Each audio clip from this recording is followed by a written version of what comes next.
अय सुरजा का मुस्काय झाली त्याच्या? का म्हणजे खांदे हॉट ठेवतोय, एवढी लायकी आहे का त्याची? सुरजा मैत्री कसली आलेली आहे की? अरे मग अरे त्याच्या बरोबर थोडं काय हसून खेळून बोललो तो त्याची लायकी विसरला काय? वारे सूरज भाऊ तू आता मैत्रीत लायकी काढायला लागलाय, ती काय बरोबर नाही बरं का? जा लय थंडी वाजते जर्किंग घेऊन ये. सुरजा ते नका तो मित्र आहे का कामाचा गडी? मित्र कशाचा?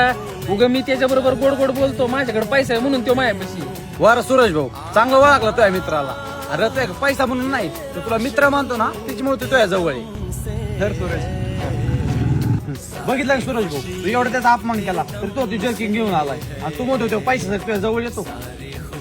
सुरजा तू जर पैसे बघून तुझ्या काल असता ना तर तुझा वापर करून आता तो निघून गेला असता, तुझ्या पैसे थांबला नसता. आणि हा सूरज भाऊ साथ देणारी माणसं आहे ना कधी पैसे विकत घेता येत नाही, ती सन्मानाने कमवावी लागतात, हे कधी पण लक्षात ठेवा.